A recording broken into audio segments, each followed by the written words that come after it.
भाग 14 यूपीएससी, भाग 14 यूपीएससी 308 से 323, 308 से 323 तक किसकी चर्चा है? तो यूपीएससी किस भाग में है? तो भाग 14।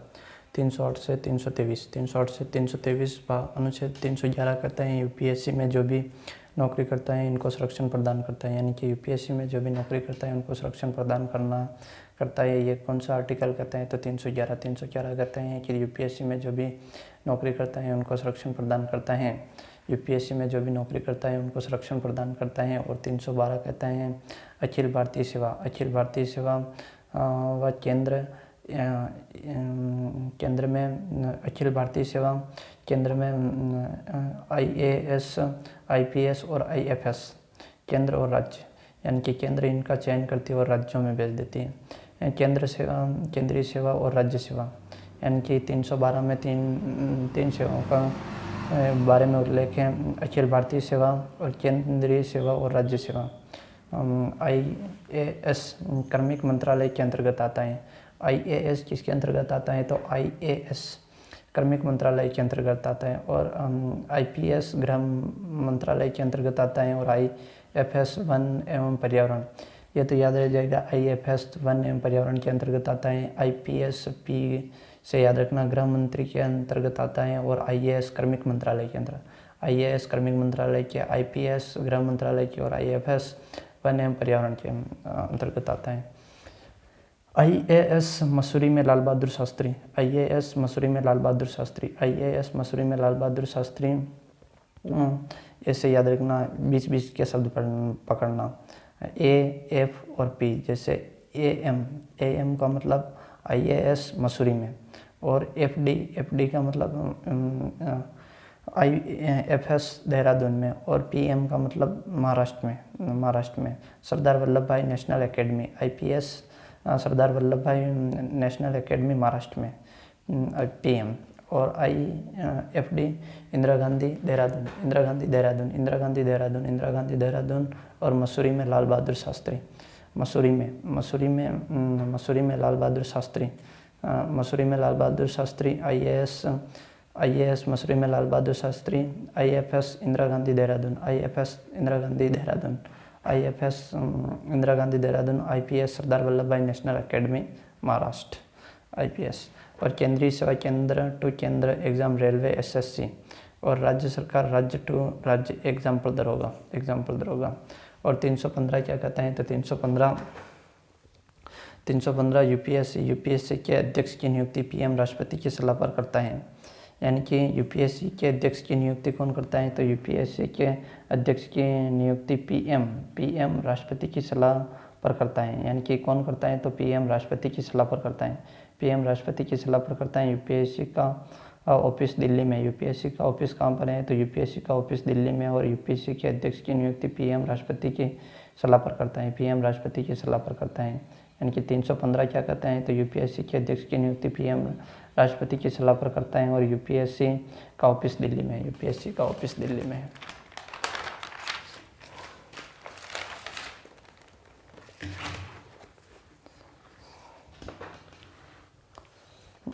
भाग 15 निर्वाचन आयोग, भाग 15 निर्वाचन आयोग अनुच्छेद 324, भाग 15 निर्वाचन आयोग अनुच्छेद 324 सिक्योरिटी पुलिस प्रो मिलिट्री, यानी कि security police plus pro military, CISF, CRPF और PAC, polling officer, patrolling officer, ये घूमता रहता है। यानी कि निर्वाचन आयोग में पेट्रोलिंग ऑफिसर ये घूमता रहता है, यानी कि घूमता रहता है पेट्रोलिंग ऑफिसर। और सेक्टर मजिस्ट्रेट टेक्निकल समस्या को देखता है। यानी कि टेक्निकल समस्या को कौन देखता है निर्वाचन आयोग में?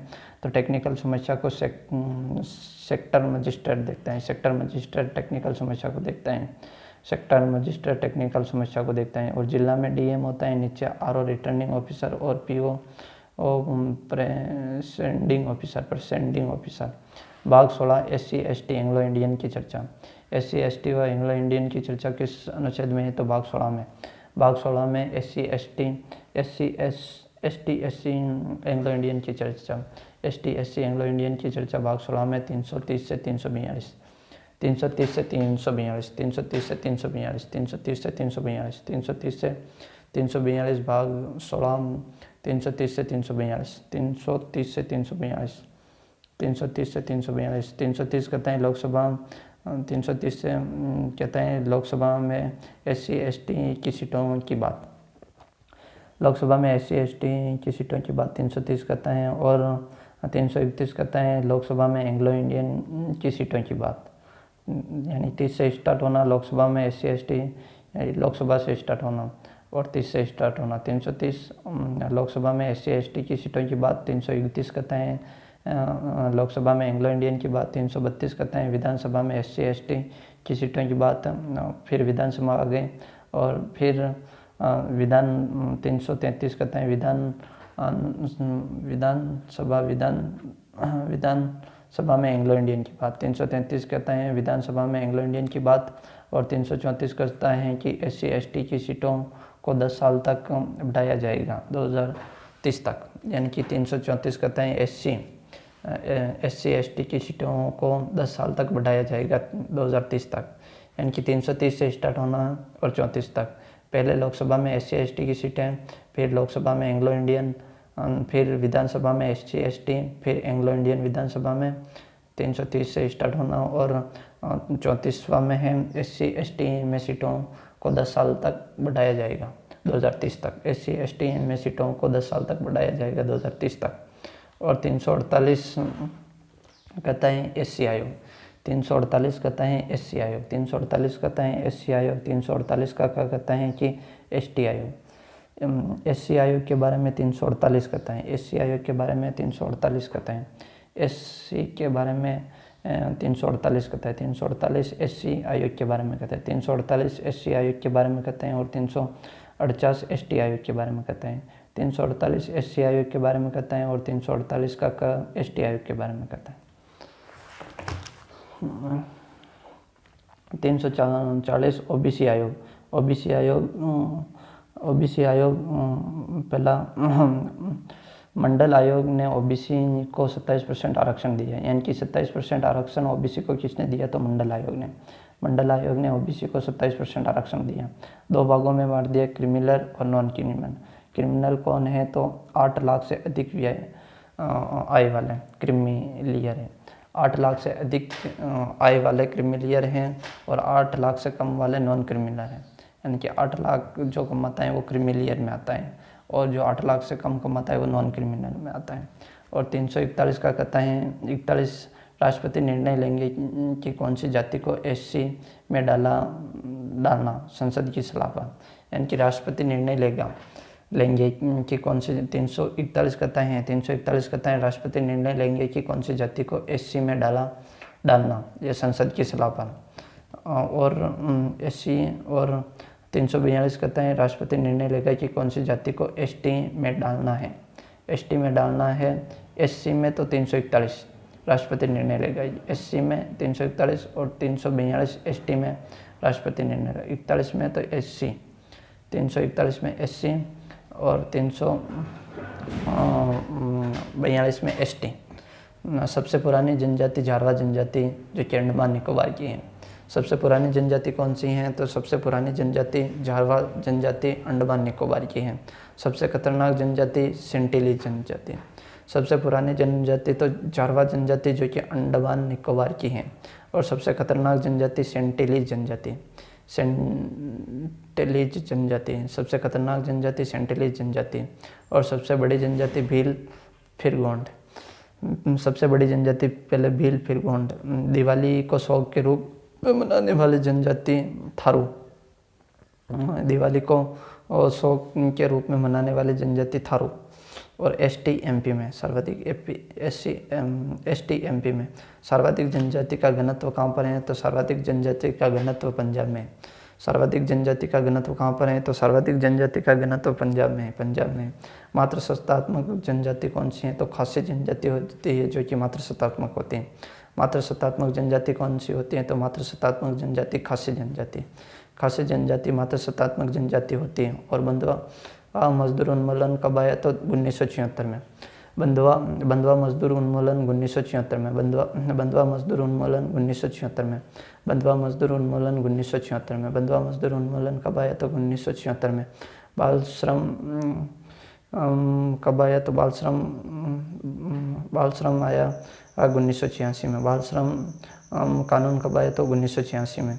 और बंधुआ मजदूर उन्मूलन 1976 में, बाल श्रम 1986 में, अल्पसंख्यक आयोग 1992 में, अल्पसंख्यक आयोग 1992 में, पिछड़ा वर्ग 1993 में, पिछड़ा वर्ग 1993 में, और निःशक्त जन आयोग 1995 में, निःशक्त जन आयोग 1995 में, निःशक्त जन आयोग 1995 में, पिछड़ा वर्ग 1993 में, अल्पसंख्यक आयोग 1992 में, बाल श्रम 1986 में, और बंधुआ मजदूर उन्मूलन 1976 में, बंधुआ मजदूर उन्मूलन कानून 1976 में, बाल श्रम 1986 में, अल्पसंख्यक 92 में, अल्पसंख्यक आयोग 92 में, पिछड़ा वर्ग 1993 में, और निःशक्त जन आयोग 1995 में, निःशक्त जन आयोग 1995 में। सच्चर कमेटी मुसलमानों के लिए है।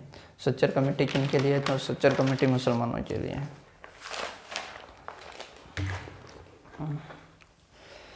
भाग 17 राजभाषा नहीं, राजभाषा 343 से 351 तक है, 343 से 351 तक है, 343 से 351 तक है राजभाषा, 343 से 351 तक, 343 से 351 तक राजभाषा, 343 से 351 राजभाषा, 343 से 351, 343 से 51 राष्ट्रभाषा देश की लोकप्रिय भाषा होती है, और राज्यभाषा राज्य की लोकप्रिय भाषा होती है। यानी कि राष्ट्र तो देश की लोकप्रिय भाषा, और राज्य की लोकप्रिय भाषा दरबारी भाषा, राजभाषा, ऑफिशियल लैंग्वेज लिखित भाषा राजभाषा होती है। संघ की राजभाषा हिंदी और सहायक इंग्लिश, संघ की राजभाषा हिंदी व सहायक इंग्लिश, और राज्य की राजभाषा हिंदी 9 में बोली जाती है और इंग्लिश सहायक है। हिंदी राज्य की राजभाषा हिंदी 9 राज्यों में बोली जाती है, बाकी सहायक है अंग्रेजी, और संघ की राजभाषा हिंदी, बाकी इंग्लिश सहायक है। नागालैंड, मणिपुर, मिजोरम में इंग्लिश बोली जाती है। नागालैंड, मणिपुर व मिजोरम में इंग्लिश बोली जाती है। नागालैंड, मणिपुर, मिजोरम, नागालैंड, मणिपुर, मिजोरम में इंग्लिश बोली जाती है। नागालैंड, मणिपुर, मिजोरम में इंग्लिश बोली जाती है।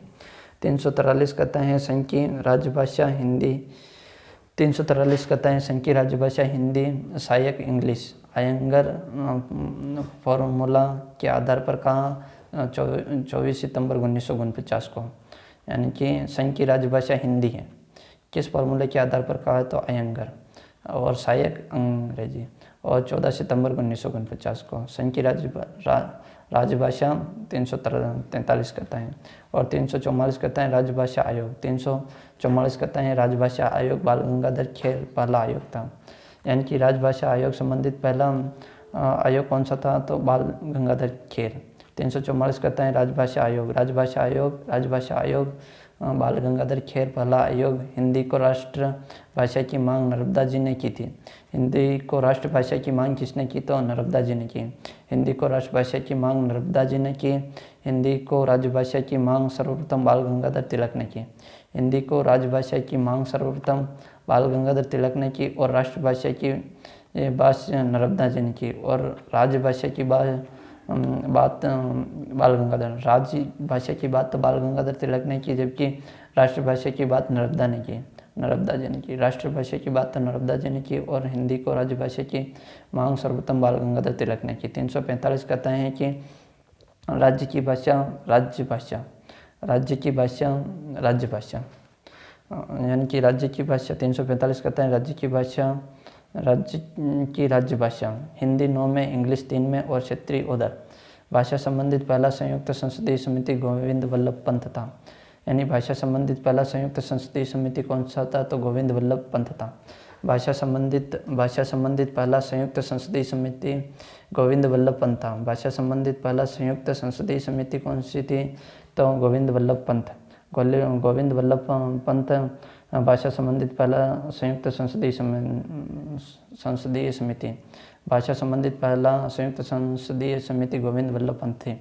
348 कहता है एससी हाई कोर्ट की भाषाएं इंग्लिश रहेगी। 348 कहते हैं कि 348 और ये 348 ये भी है। SC आयोग के बारे में 348 और ST आयोग के बारे में 300 ST आयोग। और 350 का कहता है कि प्राथमिक शिक्षा हमेशा मातृभाषा राजभाषा में ही दी जाएगी। 350 का कहता है 350 का कहता है कि प्राथमिक शिक्षा हमेशा मातृभाषा राजभाषा में दी जाएगी। 351 केंद्र सरकार हिंदी को बढ़ावा देगी। 351 का क्या कहता है, अनुच्छेद 351 कहता है कि केंद्र सरकार हिंदी को बढ़ावा देगी। 351 कहता है कि केंद्र सरकार हिंदी को बढ़ावा देगी। 351 कहता है कि केंद्र सरकार हिंदी को बढ़ावा देगी। केंद्र सरकार हिंदी को बढ़ावा देगी। केंद्र सरकार पुरानी भाषा को शास्त्रीय भाषा कहते हैं। संस्कृत, उड़िया, कन्नड़। संस्कृत, उड़िया, कन्नड़, तेलुगु, तमिल, मलयालम ये शास्त्रीय भाषा है। संस्कृत, उड़िया, कन्नड़, तेलुगु, तमिल, मलयालम।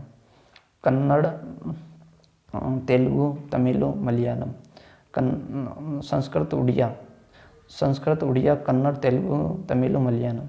संस्कृत, उड़िया, कन्नड़, तेलुगु, तमिल, मलयालम 1500 BC ईसा पूर्व की भाषाएं हैं। अनुसूची 8 में अंग्रेजी, भोजपुरी, राजस्थानी भाषाओं को शामिल नहीं है। अनुसूची 8 में कौन सी भाषाएं शामिल नहीं है, तो भोजपुरी नहीं है, राजस्थानी नहीं है और अंग्रेजी, भोजपुरी, राजस्थानी भाषाएं शामिल नहीं है।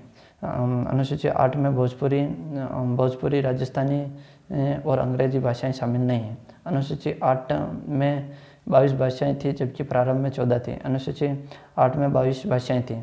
जब अनुसूची 8 में कितनी भाषाएं हैं, तो 22 भाषाएं हैं, जबकि प्रारंभ में कितनी थी, तो 14 भाषाएं थी। जब एक राज्य दूसरे राज्य से बात करता है तो संघ की राज्य भाषा में करता है। यानी कि जब एक राज्य दूसरे राज्य से बात करता है तो किस भाषा में बात करता है, तो राज्य भाषा में बात करता है, राज्य भाषा में बात करता है।